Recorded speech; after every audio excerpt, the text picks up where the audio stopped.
C'est toujours un profond plaisir pour moi, ainsi que pour toutes celles et ceux qui travaillent au Théâtre Dijon-Bourgogne, de vous accueillir pour partager avec vous la programmation du festival Théâtre en mai, assez vieux, comme l'a dit Christine tout à l'heure, placé cette année sous le signe de l'héritage et de la transmission.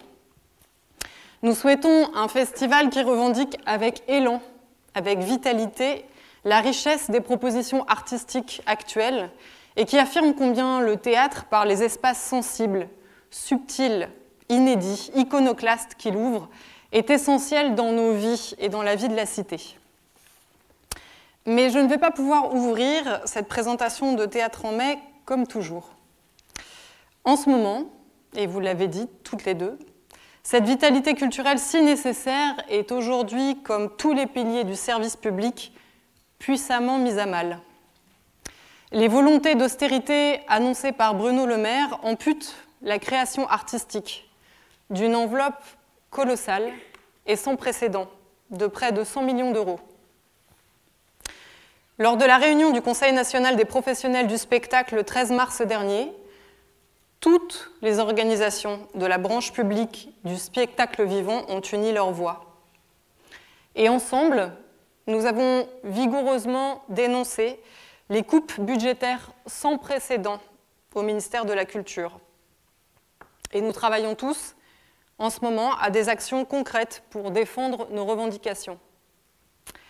Je souhaite ce soir, devant vous, et au nom du Théâtre Dijon-Bourgogne, prendre quelques minutes en préambule pour vous lire une partie du communiqué dont vous avez parlé, qui a été rédigé le 22 mars dernier, et auquel, évidemment, je souscris. Il est à retrouver dans son intégralité sur notre site internet. Par les coupes budgétaires massives que Bruno Le Maire a annoncées, le gouvernement porte une attaque sans précédent à l'encontre des services publics au détriment de l'intérêt général.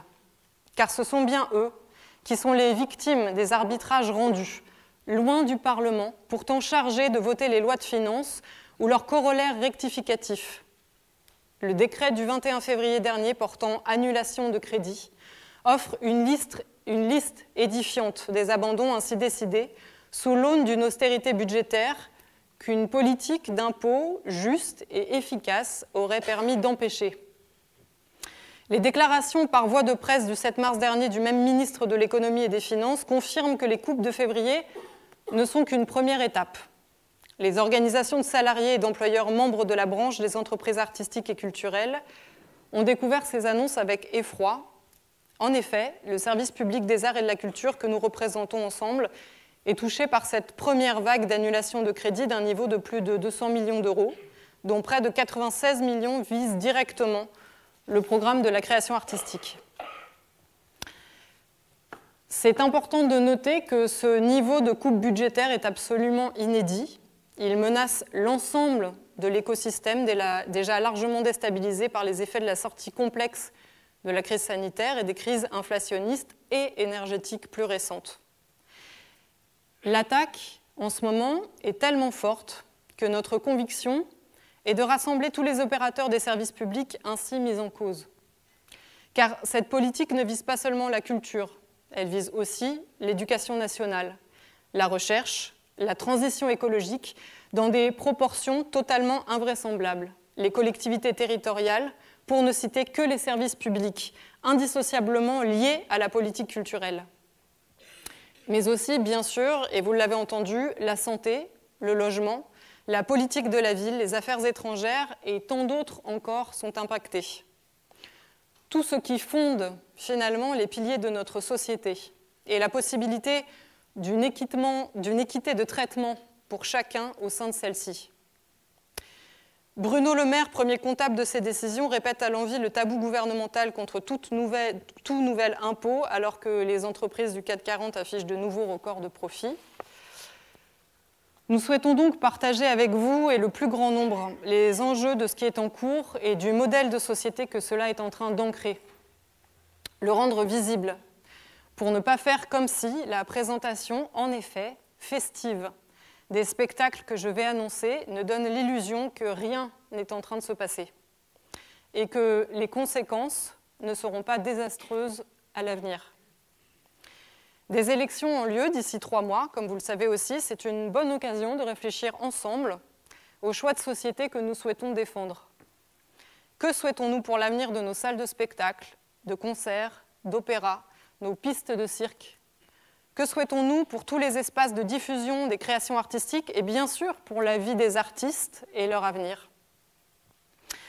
Tout le secteur du spectacle vivant porte ensemble 3 revendications précises et urgentes. D'abord, le renoncement aux coupes budgétaires annoncées sur le programme 131, qui correspond au programme de la création artistique. Le refinancement du service public de la culture, des équipes artistiques, des lieux indépendants, qui œuvrent pour l'intérêt général et la préservation des emplois par une mobilisation conjointe des partenaires publics. Mais aussi la mobilisation du ministère de la Culture en faveur de la sauvegarde du régime de l'intermittence du spectacle, qui, et nous ne cesserons de le répéter, est nécessaire à la vie de notre exception culturelle. Je vais donc passer maintenant à la présentation de Théâtre en Mai, mais j'avais quand même très envie de partager ces quelques mots avec vous et cette nécessaire mobilisation à venir. Merci.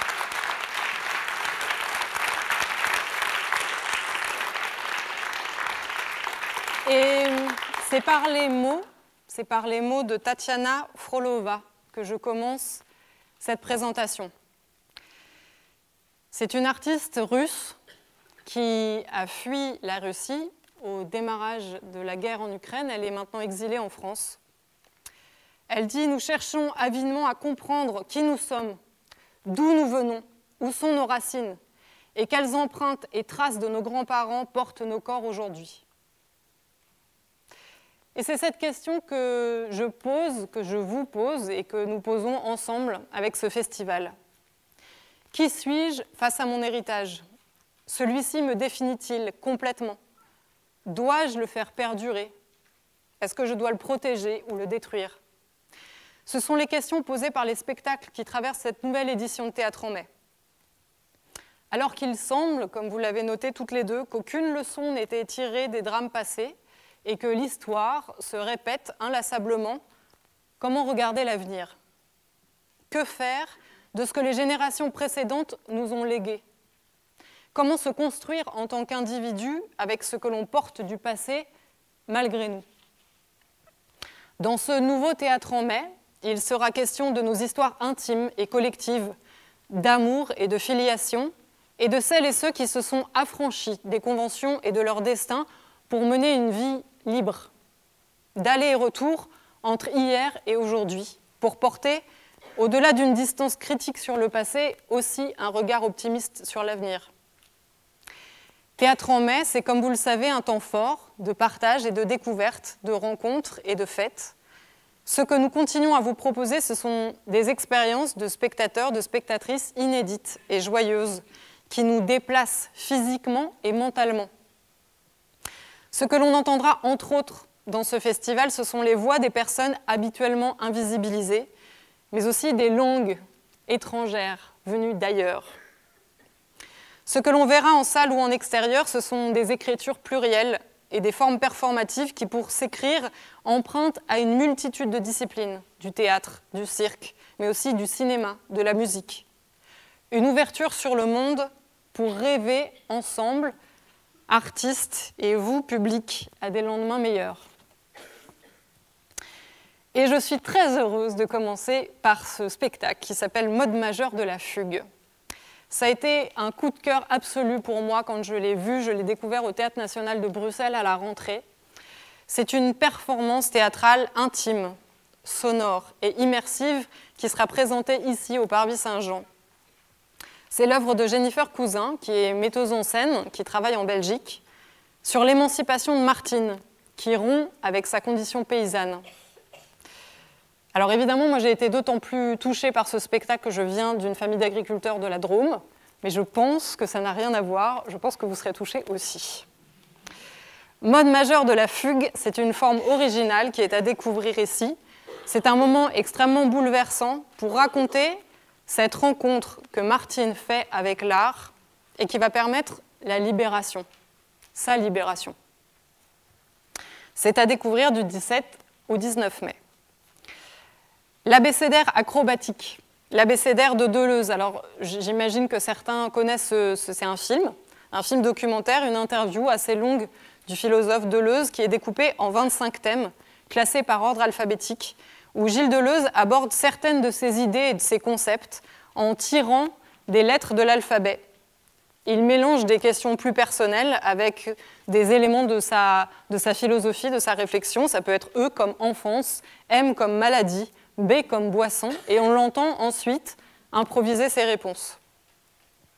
Aline Revirio, qui est une artiste dijonnaise, donne corps aux lettres de l'abécédaire de Deleuze pour en proposer des variations en mouvement, acrobatiques ou dansées, afin de partager avec vous une expérience immédiate de la pensée du philosophe, joyeuse, sensible et poétique. C'est une création et dont nous sommes absolument ravis d'avoir accueilli ou d'accueillir en ce moment même les répétitions, et elle aura lieu au Festival Théâtre en Mai dans le Square des Apothicaires en extérieur, un nouvel endroit à découvrir. Anima, c'est un spectacle que j'avais co-créé avec une artiste plasticienne, Noémie Goudal, au moment du Festival d'Avignon en 2022. Et nous l'avons présenté ici au Parvis et on avait le désir de le représenter, mais cette fois en extérieur, parce que c'est un projet qui a été pensé et réfléchi pour l'extérieur. C'est une très grande structure et c'est vrai que de pouvoir le présenter dans des lieux atypiques, ça permet en fait de finaliser la scénographie qui a été pensée pour cette expérience performative. Donc c'est une performance plastique donc de Noémie Goudal, qui est artiste plasticienne, et moi-même, qui allie photo, vidéo, musique électronique et présence d'une circassienne, Chloé Moglia, en suspension dans les airs. C'est une expérience qui plonge le spectateur au cœur de l'immersion, de la métamorphose des paysages et de notre rapport au temps, finalement. Ce temps du passé, du présent et du futur, qui s'inspire des recherches en paléoclimatologie. La paléoclimatologie, c'est l'étude scientifique du temps de la Terre, qui n'est pas du tout le même que le nôtre, puisque nous, on compte en minutes, en heures et en années. Mais le temps de la Terre, c'est des millions d'années et des métamorphoses géographiques absolument incroyables. Ça sera présenté au Jardin de l'Arquebuse et je vous laisse le découvrir en images.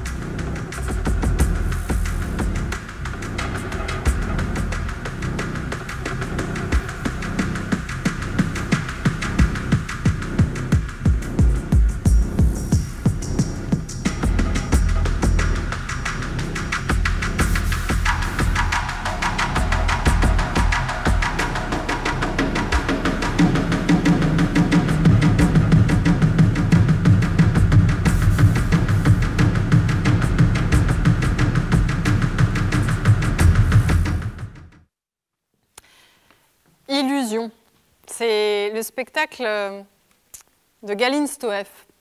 Au crépuscule de leur vie, deux couples mariés depuis 50 ans réinterrogent leurs sentiments et leurs certitudes.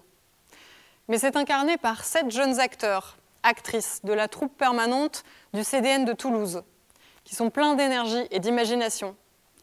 C'est un spectacle qui fait voler en éclats absolument tout, à commencer par le texte, qui est drôle et tragique, de Ivan Viripayev, et qui est écrit comme une partition musicale.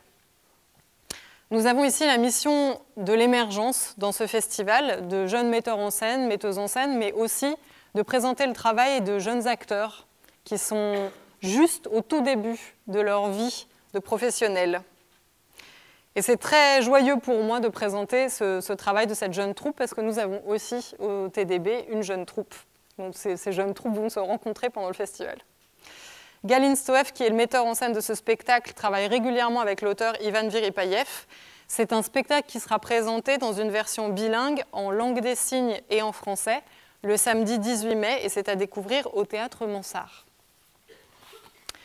On ne fait pas de pacte avec les bêtes. C'est un titre étrange pour dénoncer la folie mégalomaniaque de l'homme occidental et réinventer dans l'allégresse un autre monde possible. Les circassiens Justine Bertillot et Mosi Espinosa, qui sont un fameux duo sur un plateau, nous plongent dans une Amazonie bigarrée. C'est un spectacle qui est inspiré du film Fitzgeraldo de Werner Herzog sur la traversée de Fitzgeraldo sur son bateau à travers l'Amazonie.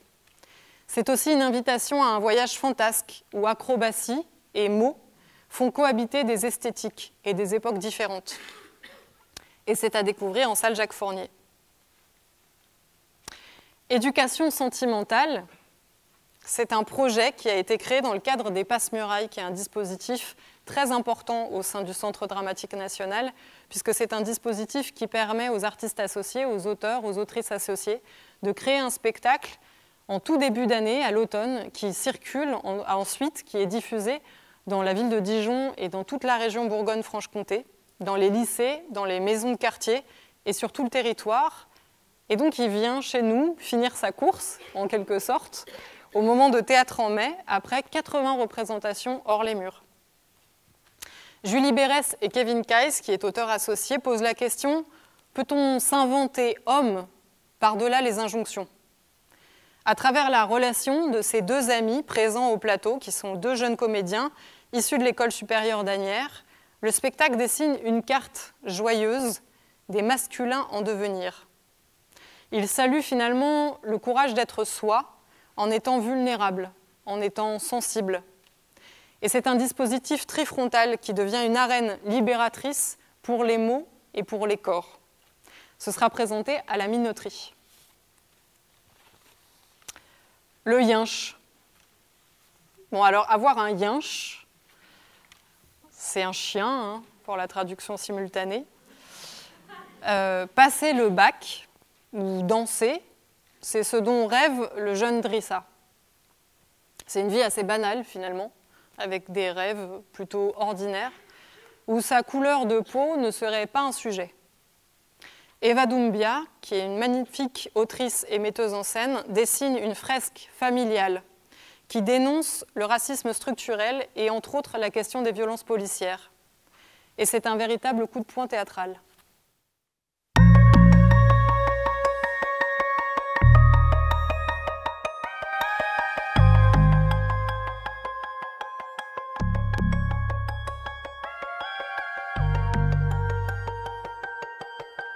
Qui sera la fin de Lamine Dieng, 25 ans.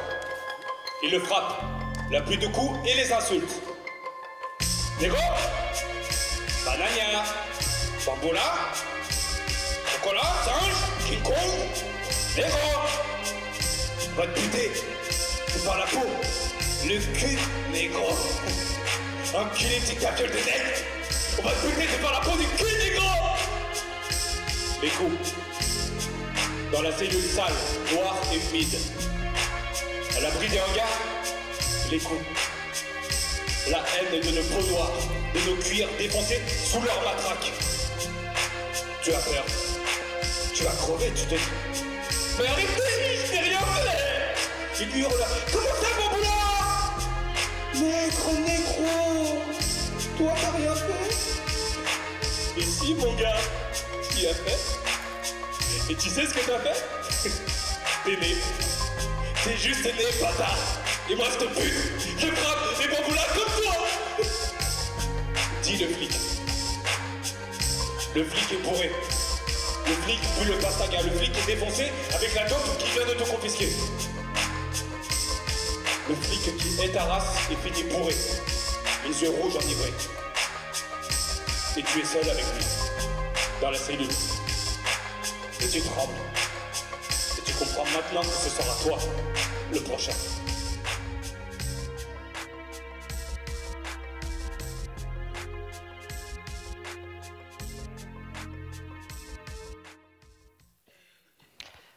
Dans les tout premiers projets internationaux qui arrivent, il y en a un plutôt proche, c'est la Belgique. C'est le spectacle Héritage. C'est Cédric Eckart, qui est un magnifique comédien qu'on a pu voir dans différents spectacles de metteurs en scène internationaux, mais entre autres Thomas Ostermeyer ou Christiane Jataï. Il a décidé de rendre hommage à sa mère. Et il en fallait du courage pour cette maman coiffeuse pour divorcer en 1982 en élevant seul 4 garçons. C'est donc un hommage puissant, très drôle, à sa maman, femme d'exception, solaire et libre, avec qui il interroge la notion d'héritage intime et collectif. Et la beauté du spectacle, c'est qu'ils partagent ensemble le plateau. Alors que la mère de Cédric n'est pas actrice. Elle a passé sa vie dans un salon de coiffure. Lorsque j'ai dit à ma mère que je voulais faire un spectacle sur elle, sur sa vie, son héritage, ce que je vais gagner ou perdre lorsqu'elle ne sera plus là, elle m'a répondu « oui ».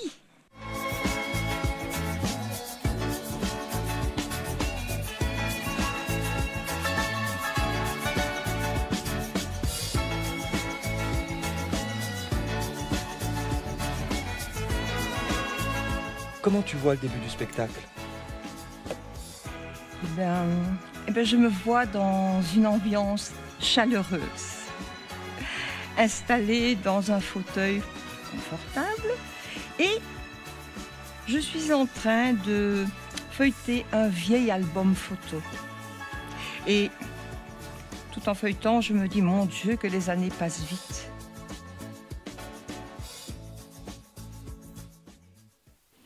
Et c'est à découvrir, je ne sais plus où, parce que j'ai déjà tourné la page, à l'Athénéum. Parti. Ne regardez pas le programme. Tamara El-Sadi, c'est l'artiste associée du TDB, qui est donc metteuse en scène et autrice, et elle présente sa dernière création qui a été jouée au dernier festival d'Avignon. Et ici, on va la présenter en extérieur, au Square des Apothicaires aussi. C'est un spectacle immersif, poignant, qui nous invite à devenir acteurs de l'histoire en nous plongeant dans la réalité de la Première Guerre mondiale, son absurdité et ses rouages idéologiques à travers les yeux d'un jeune garçon enrôlé dans l'armée. C'est aussi une forme ultra originale et je préfère vous laisser la découvrir avec les mots de Tamara. Parti, ça parle du mécanisme de mobilisation en temps de guerre. Et j'ai choisi pour contexte celui de la Première Guerre mondiale. Chère maman, c'était pas rien de voir toute cette foule nous acclamer. Ça m'a fait quelque chose de voir tout ce beau monde chanter la Marseillaise et nous taper sur l'épaule. Et donc j'ai voulu me pencher sur tous ces rouages qui font que de très très jeunes personnes sont tout d'un coup basculées au premier rang de la violence, sans comprendre comment et pourquoi, et comment en fait on les actionne, on les nourrit de tant de choses, de tant d'absurdité, de haine et de violence, de façon à en faire des machines meurtrières un peu malgré elles. Comment on brise la jeunesse, quoi. Ici, on est fiers d'être français.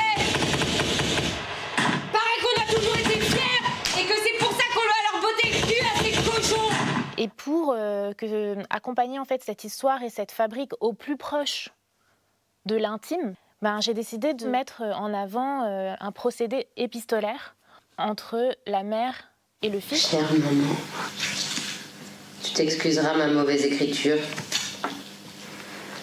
J'écris à la bougie d'un autre. Parti, c'est aussi un spectacle qui en fait, de par sa forme, je me suis dit qu'on pouvait s'amuser à montrer les rouages et l'artisanat du théâtre, comme une superposition, comment la fiction fait fiction. Pour ce faire, c'est un spectacle qui donne à voir toute cette fabrique du son par le bruitage. Il y a une bruiteuse sur scène.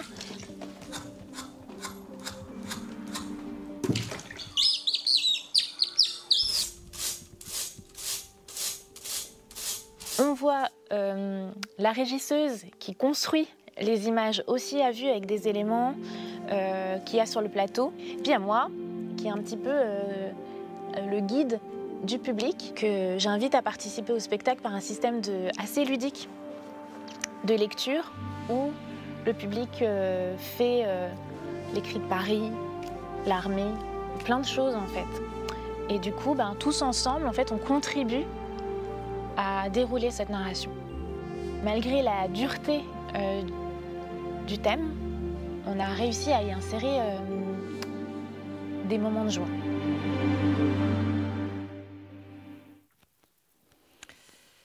Silence vacarme. Alors Pauline Rinjade, c'est une metteuse en scène qui a aussi été accueillie plusieurs fois à Théâtre en Mai.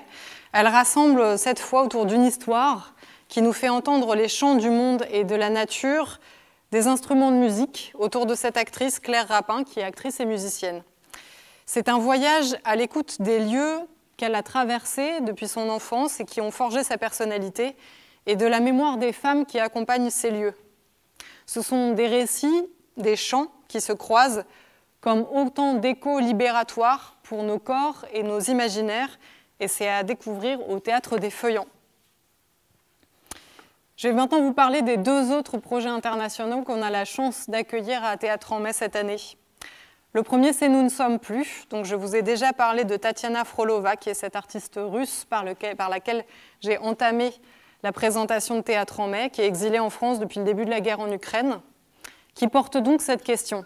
Qu'emporte-t-on quand il faut tout quitter et que laisse-t-on? Elle a posé la question à la compagnie avec laquelle elle a toujours travaillé en Russie, avec qui elle est partie. Donc, ce sont donc les artistes russes du CNAM qui créent une mosaïque bouleversante à partir de leurs propres expériences d'artistes en exil, mais aussi les questionnements que cela entraîne.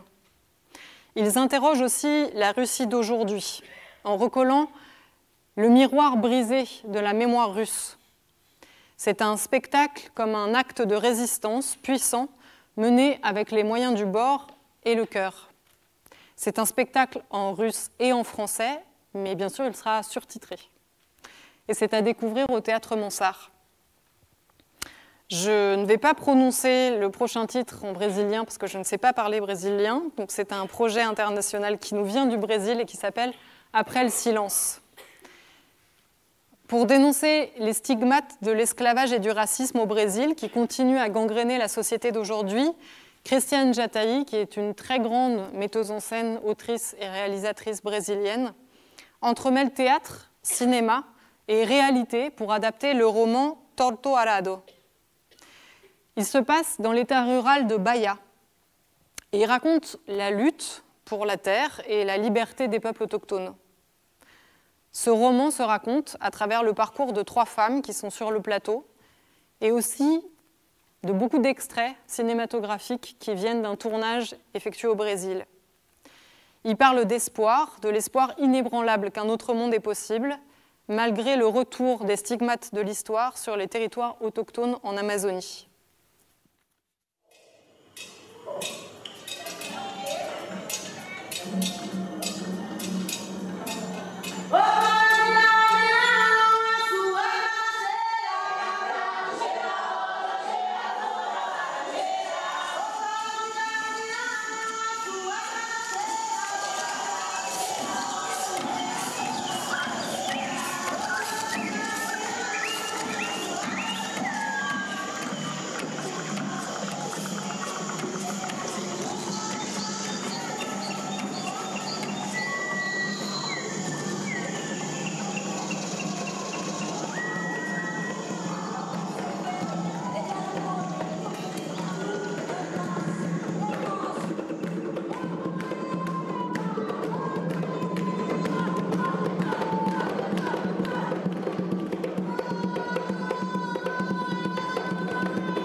Plutôt vomir que faillir, c'est un titre original. Comme l'est Rebecca Chaillon, qui est une artiste et performeuse qui a déjà été accueillie ici avec, entre autres, Carte Noire nommée Désir et plusieurs autres projets que vous avez pu découvrir dans différents festivals Théâtre en Mai. Elle revient ici avec l'histoire de 4 jeunes d'aujourd'hui. Comme elle sait le faire, avec sa langue percutante, d'une beauté poétique brute et performative, elle raconte les turbulences de la tempête adolescente. C'est un spectacle vraiment haut en couleur qui est porté par 4 comédiens et comédiennes exubérants et attachants, et ce sera à voir à la Minoterie. Bon, c'est l'histoire d'un noir gay, d'un juif lesbienne, d'une guyanaise lesbienne et d'un arabe sans étiquette.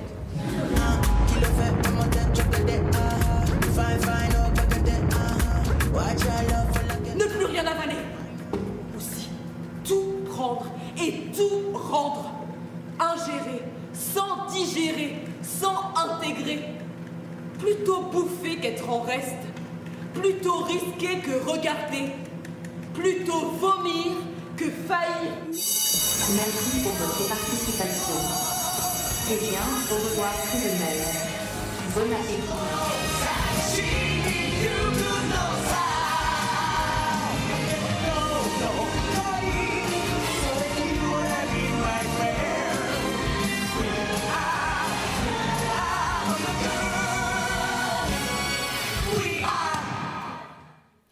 Le karaoké des auteurices, c'est pour rendre visible et festive la présence des auteurs et des autrices qui sont associés au Théâtre Dijon-Bourgogne. Kevin Kayes propose cette année un karaoké. Il s'agit d'un karaoké musical, évidemment, mais aussi littéraire. Comment une histoire intime peut-elle devenir un matériau théâtral ?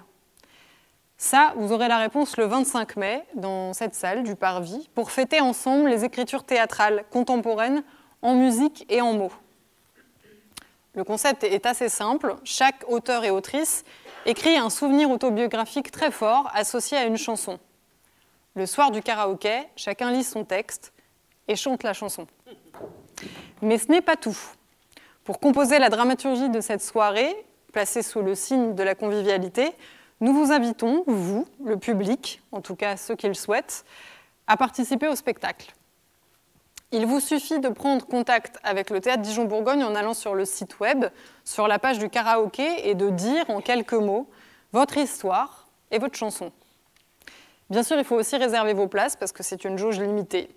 Si vous êtes choisi, le 6 mai prochain, un auteur ou une autrice prendra contact avec vous pour écrire votre histoire et vous inviter à venir chanter votre chanson sur la scène le 25 mai. Cette soirée festive aura pour dress code soirée paillettes. Je vous laisse à vos costumes. Radio en mai tout le long du festival. Radio en mai, comme les saisons précédentes, c'est la radio du festival.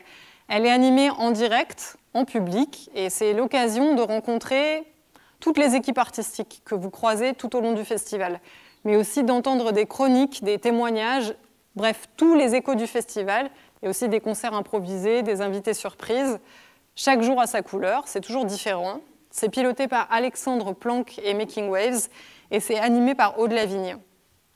Radio en mai, ça sera présenté évidemment chaque jour au Parvis Saint-Jean, et pour certains, dits directs, on délocalisera en hors les murs dans d'autres salles du festival. Évidemment, les émissions pourront également s'écouter via des petits postes. Alors pour ceux qui étaient présents l'année dernière, c'était déjà le cas, des petits postes de radio qui sont installés aux alentours pour réécouter aussi certaines émissions. Ce sera possible de le faire sur Radio Campus ou en podcast sur le site du Théâtre Dijon-Bourgogne. C'est toujours pour nous, enfin pour toute l'équipe en tout cas, la volonté de vous faire rencontrer les artistes, mais surtout les processus de création de façon un tout petit peu différente que uniquement par les spectacles. Et aussi de vous donner à voir quelles sont les coulisses du festival. Donc ce sera sur toute la durée du 18 au 25 mai. Le 18 mai, ici au Parvis Saint-Jean, ce sera un Saturday Night Fever, comme on appelle ça, qui s'appelle Call Me Cosmos. C'est la soirée où les équipes et le public dansent et font la fête ensemble. Cette année, c'est au rythme et au son des sets de Samuel Favard-Miksha, qui est un musicien et créateur son pour le théâtre, qui a entre autres fait toute la bande-son du spectacle Cosmos, que vous avez pu voir peut-être en début de saison. Et chacun est invité à venir enflammer le dance floor du Parvis Saint-Jean pour une immortelle fièvre du samedi soir. Le nombre de places est aussi limité, donc la réservation est obligatoire. Ce sera le 18 mai. Vous avez pu le remarquer dernièrement, l'accès au Parvis est un tout petit peu plus compliqué que d'habitude. Voilà, il y a ces magnifiques travaux d'embellissement de l'axe Monge-Bossuet qui repensent les circulations dans le quartier. Et donc, les mobilités douces sont vraiment le meilleur moyen d'accéder au Parvis Saint-Jean.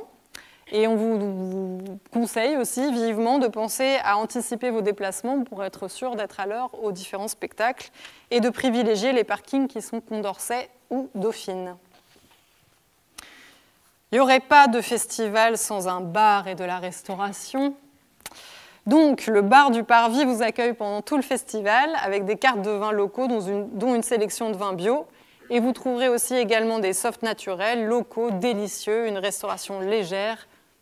Bref, un bar aussi itinérant pour l'émission Hors les murs de Radio en mai. Donc chaque soir, le festival au Parvis Saint-Jean, il y aura Aurore, Simon, leur équipe de la cuisine flottante, qui propose des petits plats, carnés ou veggie, et des desserts maison.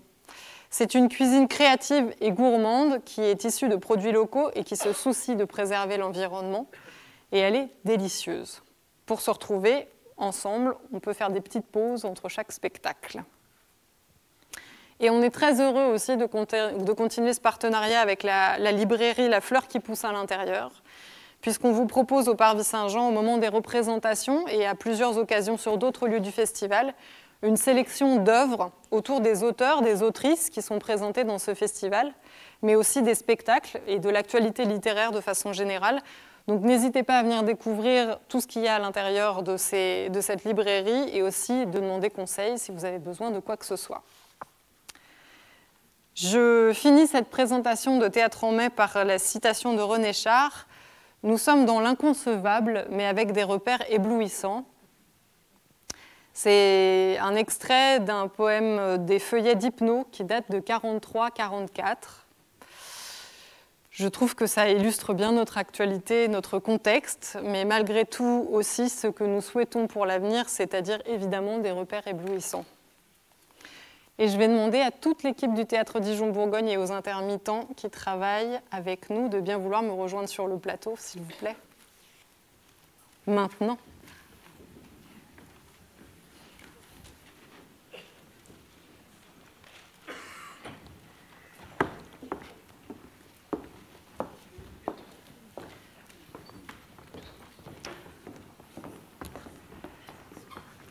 C'est très important pour moi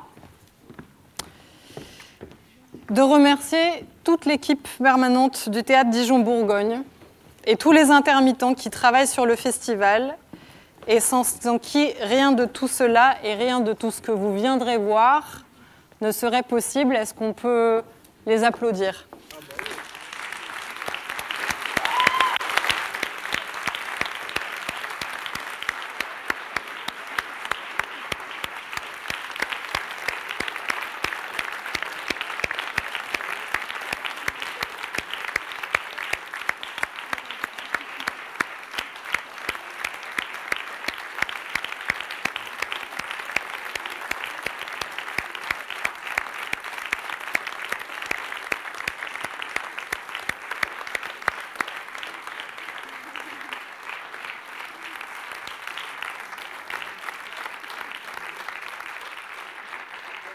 Et c'est très important de saluer que tout ça est un travail collectif. Et donc je vous remercie, vraiment, infiniment. L'ouverture de la billetterie, c'est le mercredi 3 avril à partir de 13h. Et on vous souhaite à tous un très très bon festival. Merci encore.